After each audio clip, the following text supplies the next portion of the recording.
살아계신 아버지 하나님, 코로나로 인해 시작된 길고 긴 고통의 시간이 2020년을 송두리째 빼앗아간 한 해가 어느덧 한 달밖에 남지 않았습니다.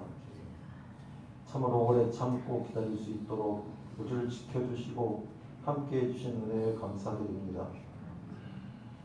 우리의 일상이 무너지고 삶이 궁금해지고 소통이 멈춰버린 시간 동안 기대고 의지할 수 있는 분은 오직 주님밖에 없음을 더욱 체감하며 지냈던 시간이었습니다. 이제 우리에게 다시 소망의 등불을 밝혀주셔서 우리 모두 절망과 저절에서 벗어나 새로운 소망과 새 힘을 얻어 이 위기를 극복하고 반전의 기회를 붙잡는 지혜롭고 은혜 넘치는 주님의 자녀들이 되도록 은총과 권능으로 덧입혀 주사 더욱 알찬 21년을 준비할 수 있도록 이끌어 인도해 주시기를 간절히 기도합니다.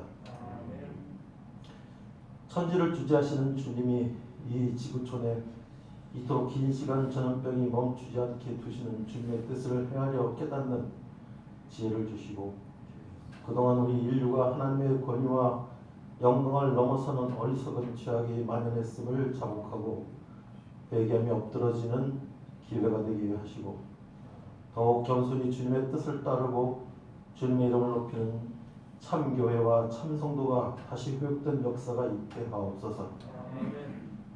이제 세계의 유수 제약회사와 과학자들이 치료제와 백신 개발에 성과를 내고 있다는 희망의 소식이 그나마 작은 위안이 되고 있는데 모쪼록 빠른 시일 안에 효과적인 성과가 있어서 이 지구촌에 다시 평화와 안정이 깃들기를 간절히 바라고 원하고 기도합니다.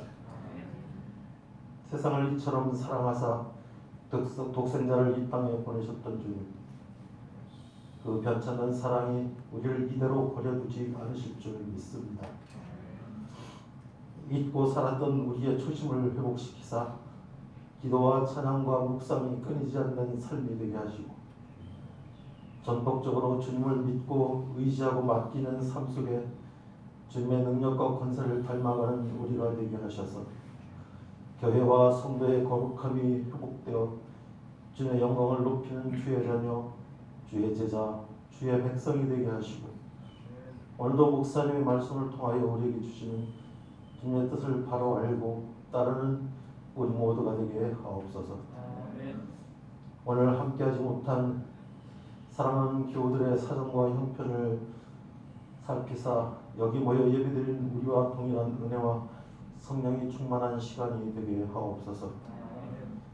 우리 대한민국을 마지막 때에 높이 들어 사용하실 주님의 뜻이 이 나라와 이 민족을 연단시키고 계실 줄로 믿고 지금의 난국의 정세가 주님의 섭리 가운데 선한 열매를 맺게 되기를 간구합니다. 모두가 화합하고 배려하며 함께하는 이 나라와 이 땅에 세워진 교회들과 더불어 하나님의 은혜로 살아가는 이 나라 이 민족이 되기를 간절히 소망하며 이 예배를 받으시는 주님께만 영광이 되는 복된 시간으로 인도하옵소서. 오늘 특별히 말씀을 들고 서신 선교사님 위에 함께하여 주시고 그 말씀 속에 하나님의 은혜와 영광이 임하시옵소서.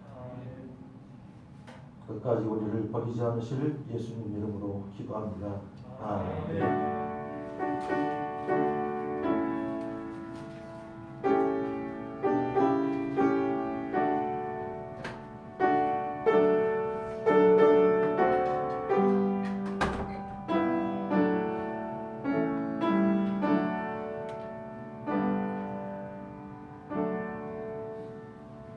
우리 같이 응답송하겠습니다.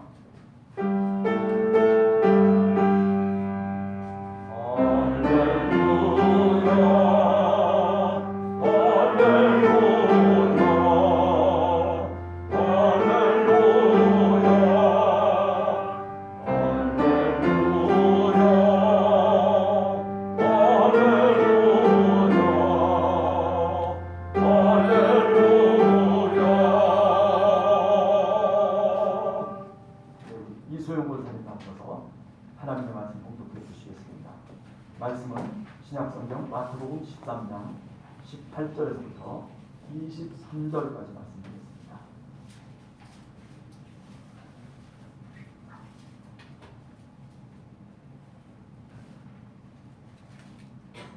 공격해 드리겠습니다. 그런즉 씨 뿌리는 비유를 들으라. 아무 때나 천국 말씀을 듣고 깨닫지 못할 때는 악한 자가 와서 그 마음에 뿌려진 것을 빼앗나니 이는 곧 길가에 뿌려진 자요 돌밭에 뿌려졌다는 것은 말씀을 듣고 즉시 기쁨으로 받되 그 속에 뿌리가 없어 잠시 견디다가 말씀으로 말미암아 환난이나 박해가 일어날 때에는 곧 넘어지는 자요 가시떨기에 뿌려졌다는 것은 말씀을 들으나 세상의 염려와 재물의 유혹에 말씀이 막혀 결실하지 못하는 자요 좋은 땅에 뿌려졌다는 것은 말씀을 듣고 깨닫는 자니 결실하여 어떤 것은 100배, 어떤 것은 60배, 어떤 것은 30배가 되느니라 하시더라. 아멘.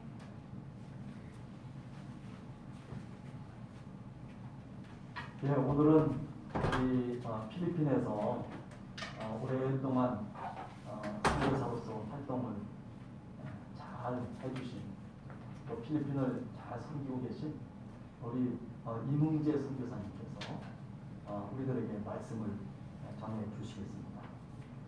여러분들 나오실 때 한번 할렐루야로 우리 환영의 인사를 나누도록 하겠습니다. 자, 할렐루야. 네, 할렐루야. 네, 박수 쳐주면 더 좋고요. 또 이렇게 만나 뵙게 돼서 너무나 감사하고요. 특별히 대림절 첫 주간을 맞는데요. 이 팬데믹에 맞이하는 이 대강절, 또 어찌 보면 굉장히 의미 있다고 생각합니다. 정말 어려움과 고통과 힘든 가운데 정말 이런 시기에도 우리 교회들이 믿음으로 굳게 지키면서 하나님의 사랑에 대한 신뢰함을 가지고 나가야 된다고 그렇게 봅니다. 이 대림의 소망은 그래서 매우 귀하다는 거죠. 그래서 대림절은 오래전에 오신 예수 그리스도의 나심을 기념하는 절기로 그치는 것이 아니라 다시 오실 예수님을 기다리면서 오늘을 믿음으로 살아내는 각오로 다짐하는 그런 시기다 그렇게 볼 수 있습니다. 그래서 제가 지난주에 여기 함께하는 교회에 무슨 말씀을 하고 묵상을 하다가 우리가 너무 잘 아는 씨 뿌리는 비유에 대해서 묵상을 하면서 새로운 제에게 대한 도전을 보게 됩니다. 그래서 오늘 정말 대리신절 첫날에 함께하는 교회와 또 우리 이 땅의 교회와 하나님의 백성에게 임마누엘 우리 주님과 함께하는 그런 대림절 기간이 됐으면 참 좋겠습니다. 아멘. 자, 따라하십시다. 믿음은 반응이다. 믿음은 반응이다. 예, 믿음은 반응입니다. 좋은 믿음을 가진 사람일수록 참 반응을 하죠. 좋은 믿음을 가진 사람, 참 반응입니다. 그러면 무엇에 대한 반응이냐? 하나님의 말씀에 대한 반응. 설교 말씀을 듣고 성도들이 반응을 한다면 서로 더 깊은 관계가 있을 거예요. 그리고 저와 친한 친구, 친한 사람이 누굴까 곰곰이 생각하면 반응이 있으면 친해지더라고요. 맞아요, 틀려요? 맞아요.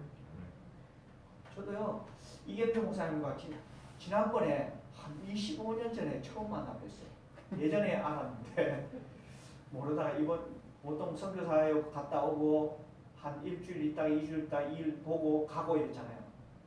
이 코로나가 나타나셔서 덕분에 긴 기간에 지금 필리핀에 못 들어가고 있어요. 그래서 곰곰이 생각하고 생각나는 사람, 꼭 만나야 될 사람들을 지금 만나고 있는데 이은재 목사님이 지난번에 생각이 나서 25년 처음 만났어요. 카톡을 툭 보냈는데 반응이 와요. 근데 어떤 사람들은 꼭 오시면 뭐 이렇게 얘기합시다 그랬는데 카톡 보내면 반응이 없어요. 그럼 제가 연락을 안 해요. 목사님과 반응이 오니까 이렇게 또 두 번 만나잖아요. 이 반응이 중요한 거예요. 하나님이 말씀하실 때 말씀에 반응 잘하는 사람, 하나님과 반응을 잘하는 사람은 하나님과 친밀해질 수 있다는 겁니다. 오늘 본문 예수님의 비유 중에서 유명한 비유라고 할 수 있잖아요. 19절에서 주목해야 할 말씀이 있습니다.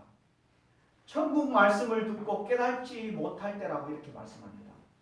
천국 말씀을 듣고 깨닫지 못할 때 성경에서는 어떤 결과를 가져온다고 합니까? 길가에 뿌려진 자가 된다. 그렇게 말씀하고 있습니다. 또 주목해야 될 것이 23절 보시면 좋은 땅, 옥토에 대한 얘기가 나옵니다. 성경은 어떤 마음이 옥토가 된다고 얘기합니까? 말씀을 듣고 깨달아야 한다. 그렇게 말씀하고 있어요. 이런 옥토에 100배, 60배, 30배까지 결실을 맺는다. 그렇게 말씀하고 있죠. 말씀을 듣고 깨달은 곳에 옥토가 임한다. 그렇게 말씀해요. 말씀을 듣고 깨달았다는 말은 듣고 반응했다는 말입니다. 근데요, 말씀을 듣고 깨닫지 못했다는 말은 전혀 반응을 하지 못했다라는 말이기도 합니다. 본문을 살펴보면 네 종류의 다양한 반응들이 나옵니다. 길가밭, 돌짝밭, 가시떨기밭, 또한 옥토, 이 네 가지 반응이 나오는데요. 이 네 가지 밭들은 말씀을 받았을 때 반응이 나온 결과물이라고 그렇게 볼 수 있습니다.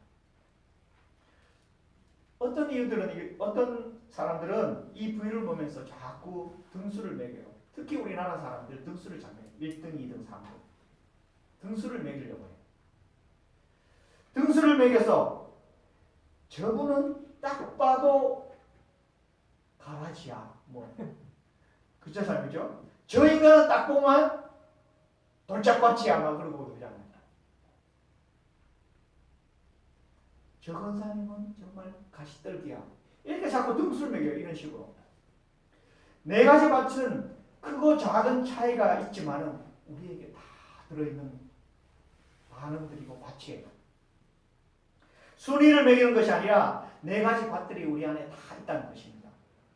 우리의 믿음을 1등, 2등, 3등 금은동으로 나누어서 누가 믿음이 좋고 순위를 매기는 것이 아니라 어떤 밭이 마음밭에 내 안에 주류를 이루고 있는지 확인해서 내 안에 길가가 있는가, 내 안에 돌짝밭이 있는가, 내 안에 가시떨기가 있느냐. 만약에 있다면 어떻게 이것을 옥토로 만들 수 있는가라는 것을 우리가 봐야 되는 것입니다. 그래서 먼저 어떤 내 안에 어떤 밭이 많이 담겨져 있는지 우리가 진단하고 그것을 옥토가 되기 위해서 나아가야 되는 것입니다. 오늘 말씀. 어떤 밭이 담겨져 있는지 여러분 스스로가 한번 진단해요. 다 같은 밭이 있지만 어떤 것이 더 많이 내 마음 가운데 밭이 되어 있는가. 19절 말씀 보시면 길가. 길가라는 것은 밭과 밭 사이에 남길 농로라고 그렇게 하잖아요. 사람이 많이 다녀서 표면이 굳어진 땅이 바로 길가라고 그렇게 말씀합니다. 제가 어릴 때부터 쭉 자라면서 어른들이 설교를 들었어요. 어릴 때 자라면 목사님의 설교를 듣는데 이 목사님은 호통 설교를 늘 하더라고요. 호통 설교. 어릴 때 그런 거 많이 들었을 거예요. 호통 설교. 어떤 거? 야, 너 똑바로 해! 막 그런 거 있잖아요. 그래서 목사님들 뭐 이렇게 보면서 딱 설교할 때 딱 목 조시면 주일날 조시는 분은 딱 저들은 길가야 그러면서. 그래서 제가 어릴 때는 야, 예배당에서 좋은 분들 길가인 줄 알았어요. 영적으로 살펴보면 길가는 어떤 밭인가 하면 세상에 완전히 물든 마음이 바로 길가다. 그렇게 볼 수 있습니다. 온갖 세상의 것으로 가득한 육적인 상태로 반응을 하지 못한 사람, 생각 자체에 육적이고 복음이 들어가도 세속적인 반응을 하는 것은 교회 안에 있어도 불신자와 다름없다. 그렇게 이야기할 수 있습니다. 길가는 불신자라고 보면 됩니다. 교회 안에는 있는데 구원받을 가능성은 있는데 주님의 표현으로 한다면 가라지야 쭉정이야 라고 말씀하셨습니다. 그러면 길가가 옥토로 만드는 유일한 방법은 어떻게 해야 옥토로 될까? 마가복음 4장 15절 말씀. 말씀이 길가에 뿌려졌다는 것은 이들의 가르침이니 말씀을 들었을 때 사단이 즉시 와서 그들에게 뿌려진 말씀을 빼앗는 것이요. 이렇게 말씀. 마귀가 말씀을 선포되는 곳에 기다렸다가 말씀을 낚아챕니다. 사단이 낚아채기 전에 길가는 먼저 하나님의 말씀을 낚아채어야 그 계속하신 그 말씀을 묵상해야 되고 말씀을 흡수해야 된다는 사실입니다. 근데요, 말씀을 들으려 하는데 먼저 사단이 그 말씀을 낚아채 갑니다.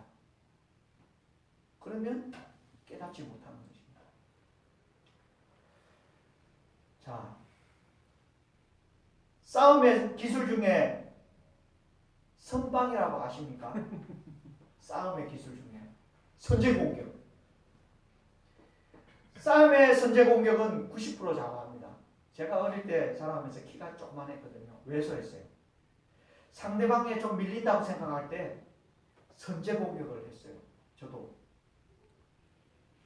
안 지기 위해서. 그러니까 상대방이 기가 죽더라고요. 길가 같은 사람들은 어찌 보면 영적 싸움에서 마귀에서 선방을 맞은 사람과 그런 사람이다, 그렇게 말씀드릴 수 있습니다. 마귀에게 먼저 선제 공격당한 사람, 그것이 바로 길가. 말씀을 들을 때 말씀이 선포되는데 마귀에게 선제 공격이 당해져서 말씀을 빼앗기게 되면 어떻게 돼요? 그거는 필패예요. 필패. 도저히 이겨낼 수 없습니다.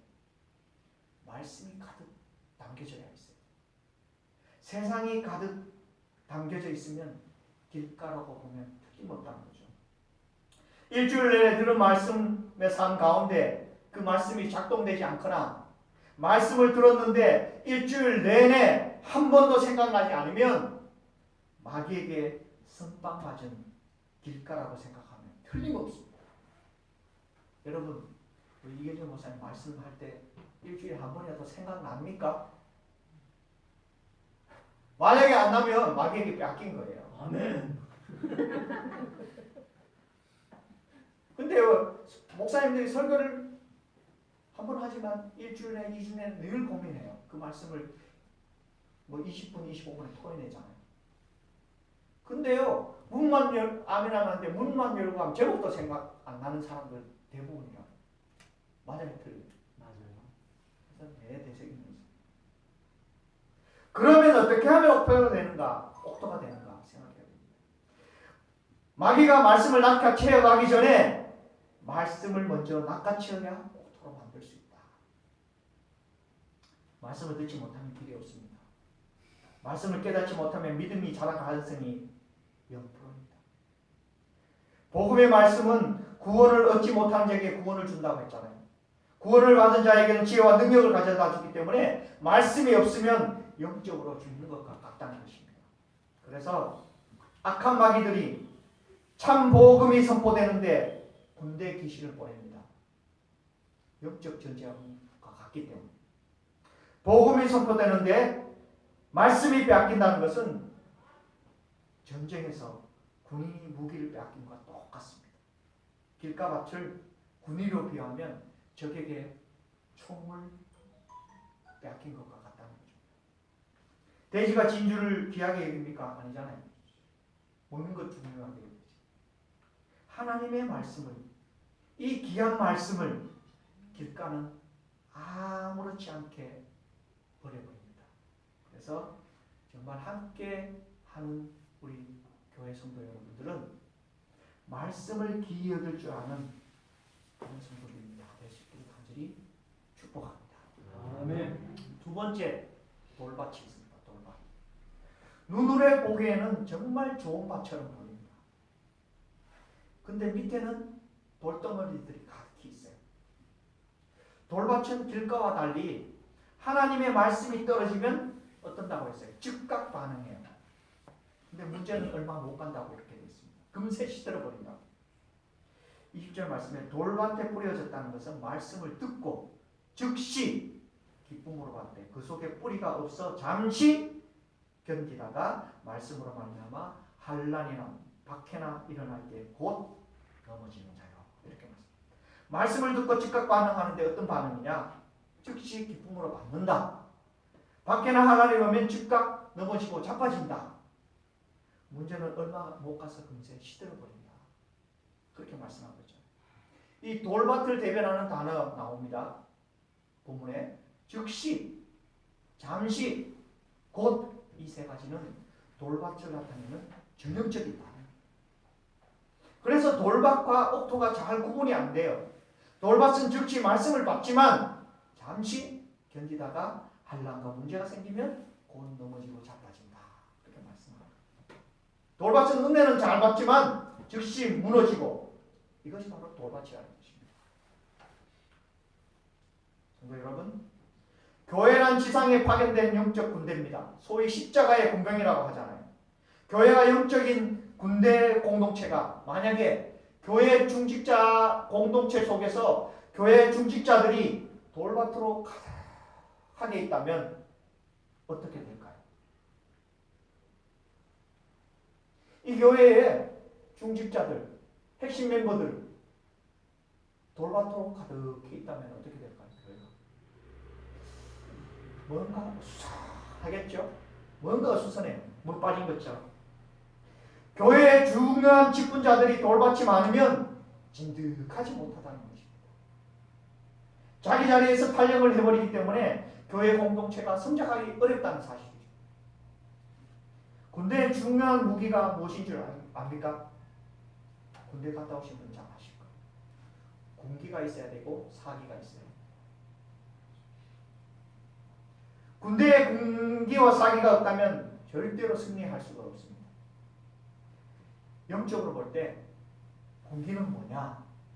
공의예요. 공의. 군기가 공의입니다. 사기는 사랑이라고 할 수 있습니다. 군기 없이 사기만 있으면 그런 영적 군이 있던 어떤 일이 되냐면 너무나 경망스러워집니다. 그런데 사기는 있고 군기가 없으면 경직되어 힘을 잃어버려야 됩니다. 그래서 군대는 군기와 사기가 균형 있게 잡혀가야 되는 것입니다.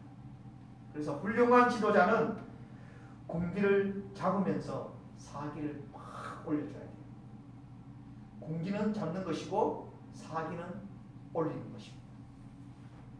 지도자는 이 두 가지를 잘 알고 있어요. 그래서 이것을 생각해 볼 때 정말 군기와 사기의 중심이 잡힌 자는 누군가 생각해 보는데 어떻게 생각나는 사람이 이순신을 한번 생각해 봤습니다.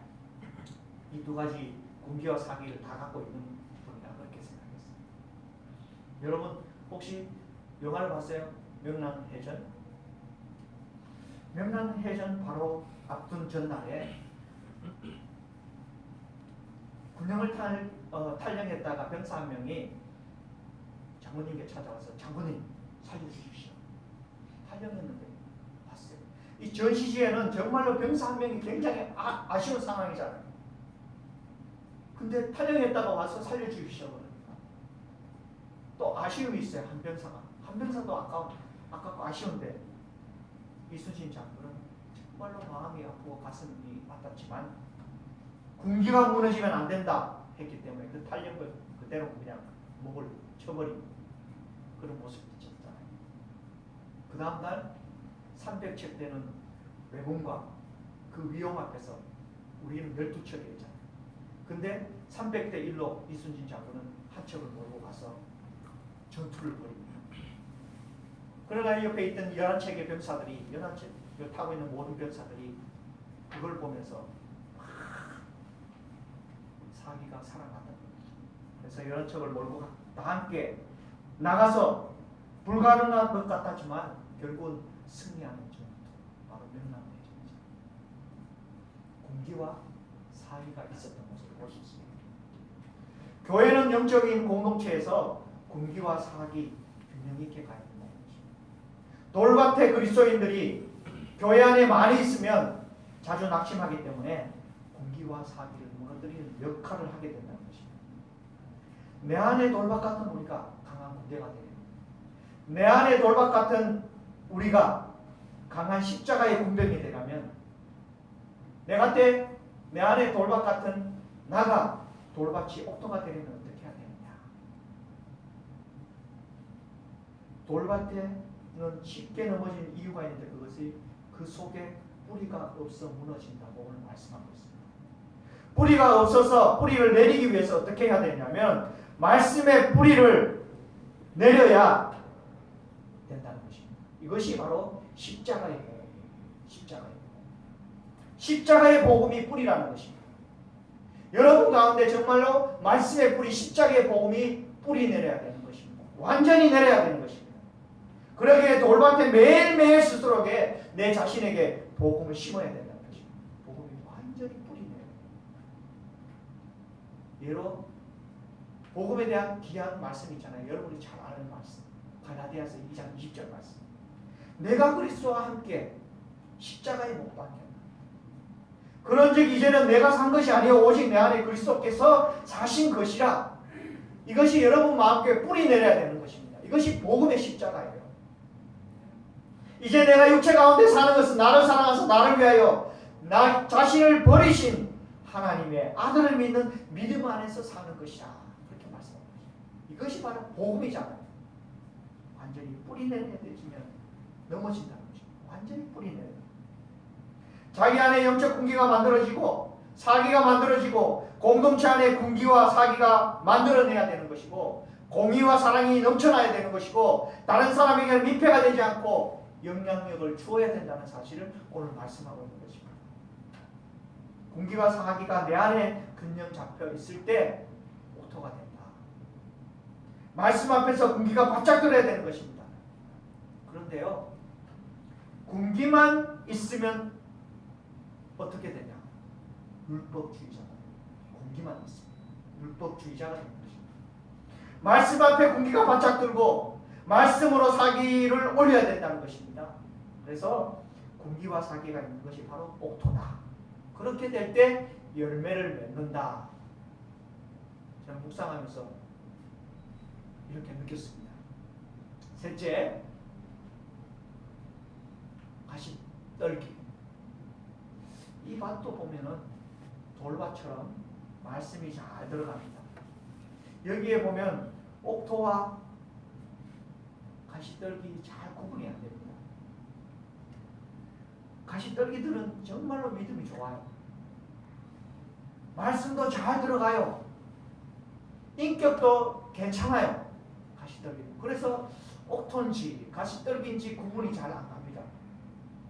그런데 말씀에 물질에 대한 욕심, 생활에 대한 염려, 가정, 자식, 직장 염려들이 많아서 복음의 말씀이 들어가면 내면에 가시가 많아서 욕심과 걱정 때문에 말씀은 잘 받는데 말이야. 걱정 때문에 말씀의 결실을 맺지 못한다. 그렇게 말씀하고 있는 것입니다. 이와 비슷한 평행구절이 누가복음 8장 14절 말씀에 구체적으로 설명하고 있습니다. 가시떨기에 떨어졌다는 것은 말씀을 들은 자이나 지내는 중 이생의 염려와 재물과 향락의 기운이 막혀 온전히 결실하지 못하는 자요. 이렇게 말씀합니다.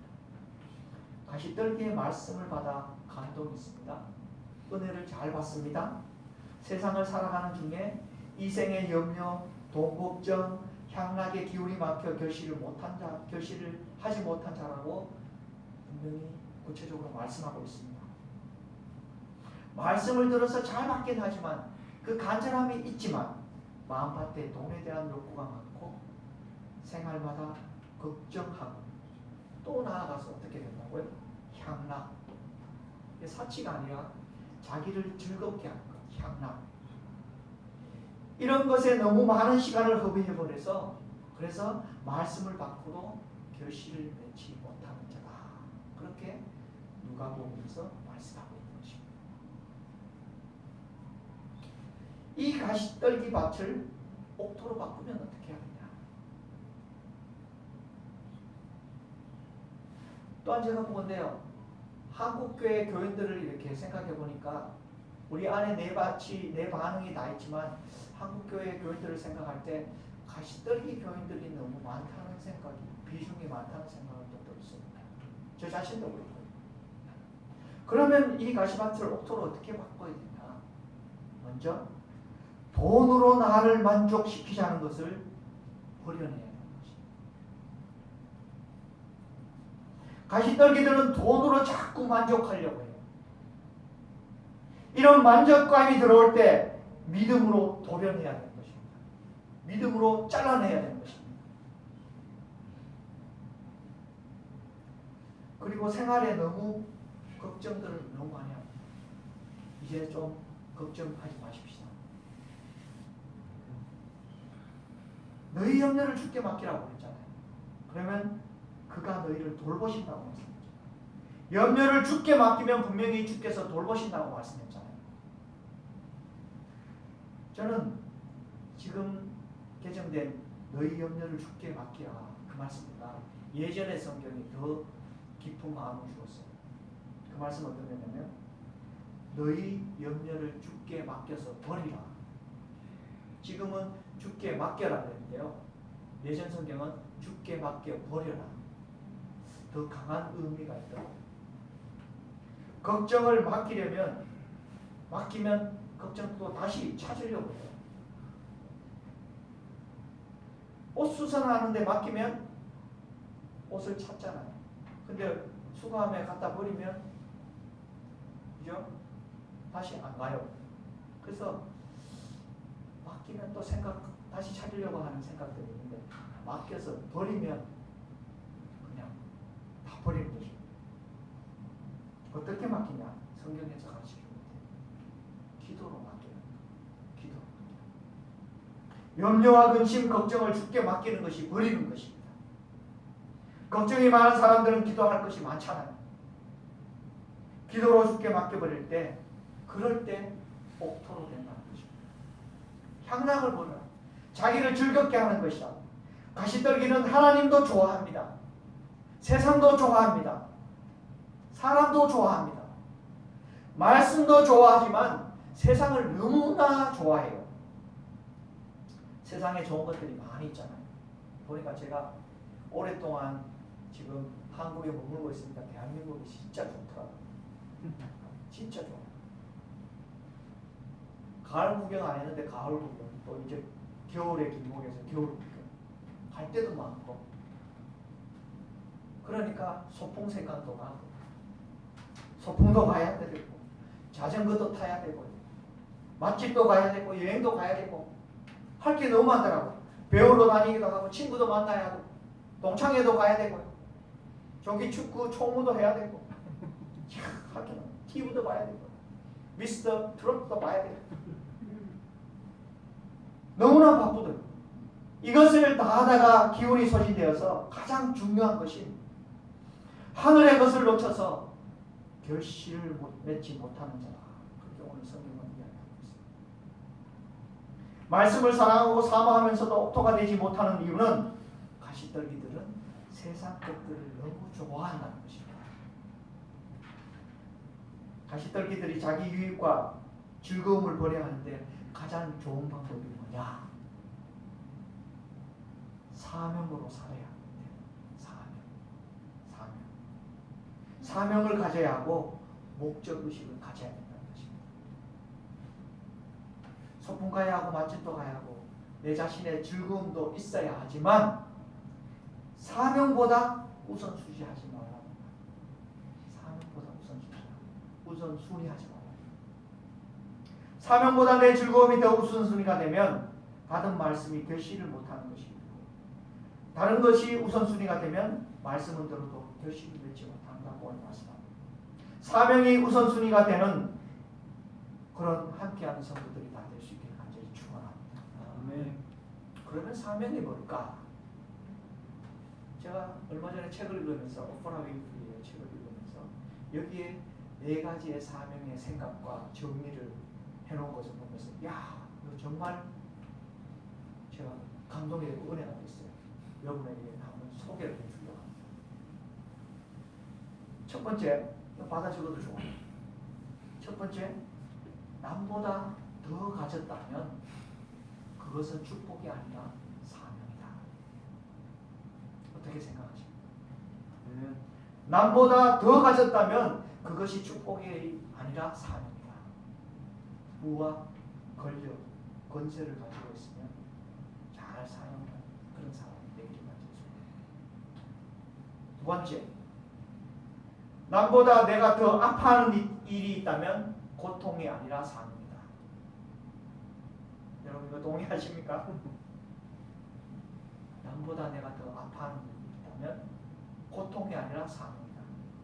내가 통증이 있다면 사명이라는 겁니다. 가난하고 소외된 사람을 보면 너무 아파하고 통증이 있는 사람이 있잖아요. 사명이에요.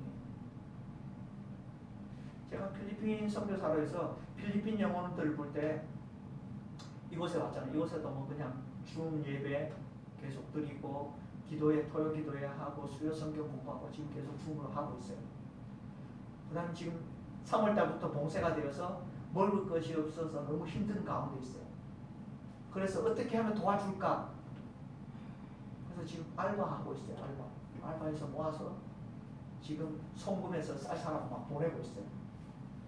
왜냐? 필리핀 영어를 보니까 가슴 아프고 막 그러니까요. 근데 이런 일을 다른 사람에게 막 이야기하면 저같이 같은 마음이 아니에요. 아 정말 힘들구나 그렇게 받아넘겨요. 근데 그 사람 보고 야 감정도 없냐 섭섭해 이렇게 이야기하면 안 되잖아요. 그죠? 내가 필리핀 영혼에 대한 아픔과 고통이 있으니까 이게 내 사명이에요. 그러다가 감동이 되면 또 뭐 이렇게 지인들이 헌금하고 해서 같이 붙여줍니다. 이렇게 하고 있습니다. 교회 안에서도 그래요.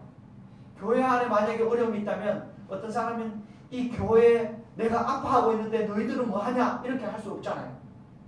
아파하는 사람 고통스러운 사람 사명이라는 거죠. 여러분 동의되십니까? 아멘. 만약에 막 감동이 없다고 내가 막 물컹물어서 막 아파하고 있는데 반응이 없다면 그 사람은 왜 그러냐? 그래서는 안 돼요. 고통하는 사람, 소외되고 가난하고 이런 사람들, 아파하는 사람, 사명이 돼요. 세 번째, 나에게 남보다 설레이는 꿈이 있다면 망상이 아니라 사명이다. 설레이는 꿈이 있다면 망상이 아니라 사명이다. 여러분 꿈이 있습니까? 여러분 마음속에 설레이는 마음이 있습니까? 설레인다면 사명입니다. 망상이 아니에요. 저도 설레이는 마음이 있어요. 야, 선교에 대한 설레이는 마음이 있어요. 앞으로 코로나 이후에 어떻게 해야 될지 지금 기도하면서 막 설레이요. 설레이는 망상이 아니고 사명이에요. 마지막에 저에게 굉장히 더 큰 의미를 줬어요. 마지막에 네 번째, 남보다 부담이 되는 것이 있으면 사명이다. 여러분, 남보다 부담이 되는 것이 있으면 사명입니다. 믿고 나아가실 수 있게 바랍니다. 여러분, 우리가 하나님이 주신 사명을 내 가슴에 품고 사명의 우선순위가 되게 한다면 여러분 안에 있는 가시밭은 얼마 안 가서 옥토가 될 것입니다. 황무지에서 결실을 주시는 것이 아니라 옥토가 될 때까지 하나님께서는 기다리십니다. 옥토가 되어야 열매를 맺습니다. 옥토가 목적이 되어야 되는 것입니다. 네 번째, 좋은 땅이 있습니다. 옥토의 말씀이 나오는데 말씀을 듣고 깨달은 자는 결실을 맺는데 어떤 것은 100배, 60배, 30배 된다고 그렇게 말씀합니다.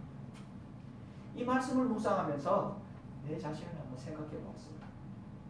내 삶의 100배의 결실을 맺는 것은 어떤 것인가? 내 삶의, 내 영혼의 60배의 결실은 어떤 것인가? 30배의 결실은 어떤 것인가? 한번 지난주에 한번 생각해 봤습니다. 어떻게 맺혔는가 생각해 보니까 예전보다 100배 행복해졌구나. 또 저에게 말씀하는 100배 행복해졌구나. 여러분 저 행복한 선교사로 보입니까? 보여요? 네. 100배 행복해졌어요. 또 뭐가 또 100배의 결실을 맺었는가 생각해. 어떻게 생각해?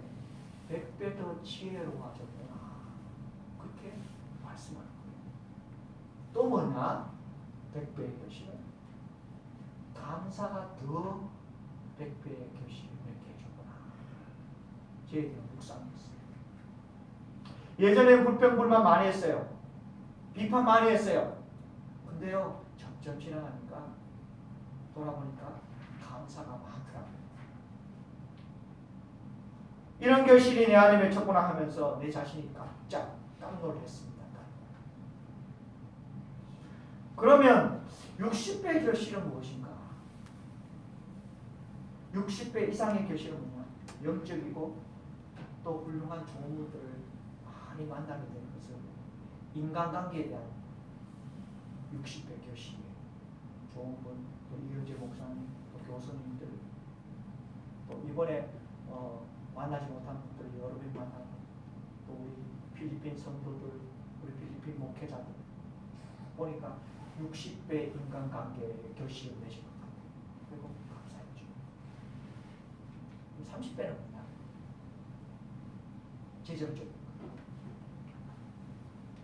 그래도요, 예전에 찬장에 뭐 먹을 것 이래놨는데 요즘 보니까 뭐 집에 냉장고 문 확 열면 먹을 건 없는데 꽉 찼더라고.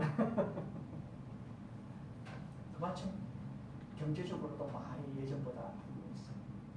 신학교 다닐 때는 책 한 권 사볼 거라고 막 수돗물 먼저 물 먹고 책 사고 그런 적이 있는데요. 또 이번에 와서 책 정리를 하면서 보니까 신학교에 배웠던 책 나도 한 15년 전에 책 정리를 한번 했어요. 어머니 집에 놔뒀던 거. 그걸 보면서도 감사가 일어납니다. 내가 말씀을 듣고 깨달아서 반응하면서 내 마음에 옥토가 만든 일이 만들어져야 된다는 것입니다. 말씀을 듣고 반응하면서 깨달으면서 환경을 통해서 하나님은 각양 여러 가지 삶을 통해서 열매를 맺게 하시겠다고 그렇게 약속하십니다. 여러분의 인생에서 하나님의 말씀을 듣고 깨달아서 그렇게 심었더니 인생의 결실을 맺는 것을 한번 생각해 보세요. 여러분의 숙제입니다. 인생의 결실을 맺는 것을 한번 생각해 보세요. 점검해 보세요. 아무리 좋은 땅이라도 씨를 뿌리지 않으면 수확할 수 없다는 것입니다. 어떤 옥토가 될 것인가? 내 안에 있는 길과 돌밭, 가시밭을 어떻게 옥토로 바꿔낼 건가? 묵상하라는 것입니다. 말씀을 받아서 나만 갖고 있다면 안 되겠죠? 말씀을 알고 있다면 창고에 쌓아두기만 하면 안 되겠죠? 제 안에 있는 옥토가 얼마 되지 않아서 가시떨기가 되고 돌밭이 되고 길가가 된다는 것입니다. 자기 은혜 받은 것들 막 나눠줘야지 창고에 그냥 모아두고 자기 자신만 가지고 말씀이든 사랑이든 재능이든 물질이든 하나님께 받았던 수많은 결실들이 무엇인지 뿌리며 사는 삶이 되어야 되는 것입니다. 하나님이 나에게 주신 씨앗을 끊임없이 뿌리고 또 뿌려야 되는 것입니다. 옥토에 투자하라는 것입니다. 우리에게는 밭이 부족한 것이 아니라 옥토가 부족한 것입니다. 길가, 돌짝, 가시밭, 열매를 못해서 그렇지 하나님께서 우리에게 어마어마한 밭을 주셨습니다. 어떠한 밭을 만들지는 우리의 선택이고요. 말씀을 듣고 어떻게 반응한지에 달려있다는 것입니다. 그래서 아낌없는 나무처럼 아낌없이 받은 것들을 나누어주는 그런 삶을 살 수 있게 되기를 소망합니다. 아낌없이 뿌리는 인생이 되고 정말 함께하는 여러분의 공동체가 되기를 간절히 소망합니다. 기도하겠습니다. 하나님 아버지, 우리에게는 하나님의 주신 밭이 있습니다. 어떻게 반응함에 따라서 길가, 돌짝밭, 가시떨기, 옥토로 만들 수 있습니다. 오늘도 말씀을 통해서 씨앗이 뿌려졌습니다.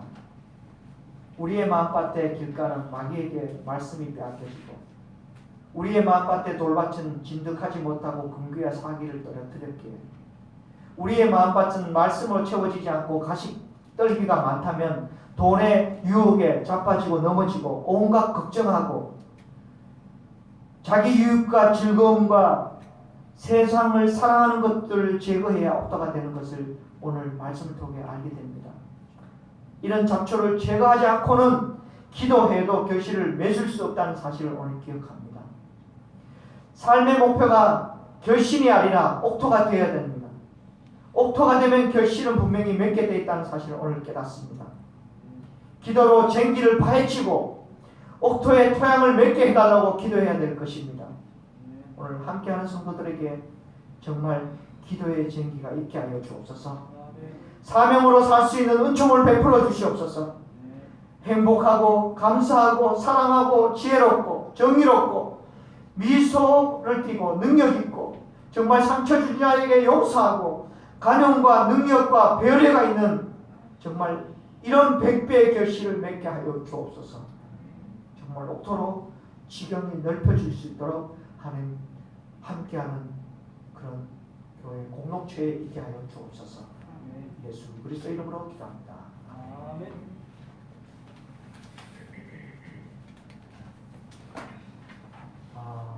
교회 소식 한번 드리겠습니다.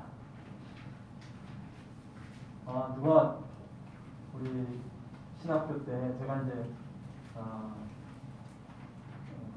저를 기억하시는 분이 그런 얘기를 하더라고요. 이경재 교수님 놀기만 잘 노는 분이었다고 그러더라고요.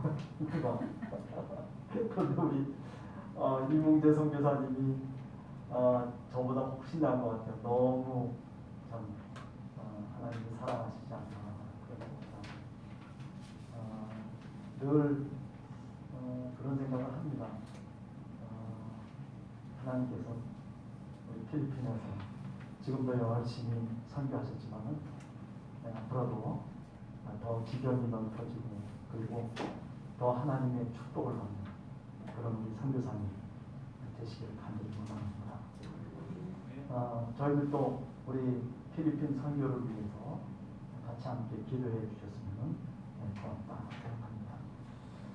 우리 정규 시책에 따라서 우리가 오늘은 매월 마지막 주일이기 때문에 오후 예배가 없습니다. 그러나 우리가 잘 알듯이 평상시에는 아침 예배, 오후 예배, 그래서 1부, 2부로 나눠서 다행히 오늘 코로나 그 확진자 수가 조금 줄어들었어요. 한 400명대로 이제 이렇게 줄어들었는데 그래도 옛날에 비해서는 그죠? 무척 많은 겁니다. 여러분들 늘 건강 조심하시고 그랬으면 좋겠다 생각합니다. 우리가 식사를 하지 못하기 때문에 봉사부에서 떡과 음료를 항상 준비하고 있습니다. 나가시면서 떡과 음료 여러분 꼭 갖고 가셔서 드시면 좋겠다 생각합니다. 수요 예배 때는 사도행전을 저희들이 쭉 지금 강의하고 있습니다. 그래서 밴드를 통해 가지고 실시간 동영상으로 같이 함께 은혜를 나누는데 저는 제 거를 잘 안 봤거든요. 근데 제가 이렇게 딱 제 거를 한번 이렇게 보니까 야, 강의 잘하더라고요. 옛날 신학교 때 신학대학교 그 풍어리가 나오더라고요. 그러니까 그래서 근데 좀 상당히 좀 너무 내용이 깊은 내용을 너무 많이 다룬다 하는 생각을 했는데 여하튼 사도행전에 대해서 여러분들이 정말 알기를 원하면 또 초대교회가 어떻게 어떤 역사적 정황 속에서 그들이 신앙했는지를 여러분들이 알려고 한다면 이 수요 사도행전 강해를 한번 들어보세요. 제가 추천합니다. 적극 추천합니다. 그러면 그 당시 사람들이 어떻게 살았고 또 어떤 생각을 가졌고 그리고 그 초기 교회가 어떤 문제 속에서 그 문제를 해결했고 등등의 많은 것들을 우리가 알고 은혜가 됩니다. 어린이 학생 예배가 토요일 오후 9시에 줌으로 하고 있습니다. 이 정부 시책에 따라서 그때그때 이제 바뀌어지게 되겠습니다. 거리두기가 2단계입니다. 늘 방역수칙 여러분들 늘 지키시면서 될 수 있으면은 이 대면들을 이렇게 좀 비대면으로 바꾸어서 해야 되지 않나 생각돼요. 오늘도 아마 정부에서 뭐 어떻게 2.5단계로 올리느냐 마느냐 뭐 이것 때문에 뭐 얘기가 있는 걸로 알고 있는데 2.5단계로 올라가 버리면 이게 참 어렵잖아요, 그죠? 그러니까 여러분들 늘 저도 코로나 때문에 기도하지는 않았는데 진짜 코로나 때문에 기도를 해야 되겠더라고요. 주여 낮춰주시옵소서. 특별히 우리 결혼해야 될 사람들이 있기 때문에 낮춰주시옵소서 하고 제가 며칠 기도를 열심히 했습니다. 그래서 그런지 몰라도 400명으로 낮춰졌어요. 앞으로 더 나아질 거라고 생각합니다. 아멘. 우리 12월 12일 날 토요일 날 우리 정덕승 권사님 따님이 결혼하고, 그리고 19일 날 그 다음 주일 날은 우리 연보라 집사님이 또 역시 결혼을 합니다. 그래서 여러분들 늘 위해서 기도해 주시고 같이 동참해 주시면은 고맙겠습니다. 다음번에 또 자세한 광고를 드리도록 하겠습니다.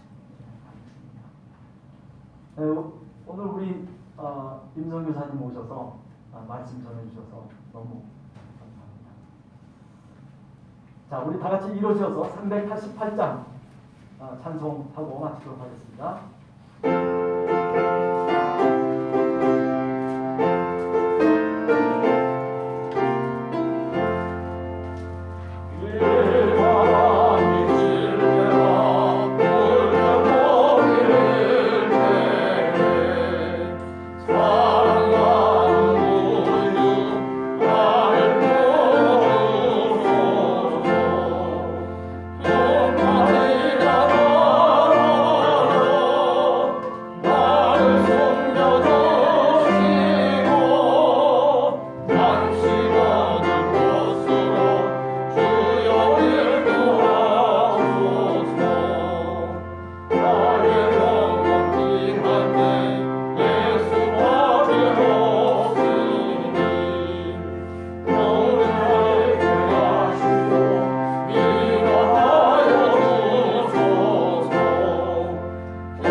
능히 함께하는 교회를 모아서 거침이 없게 하시고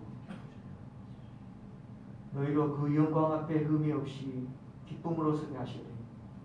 곧 우리 주 홀로 하나이신 하나님께 우리 예수 그리스도로 말미암아 영광과 위엄과 권력과 권세가 영원전부터 이제와 영원토록 함께 계시기를 간절히 간절히 축원하옵나이다. 아멘.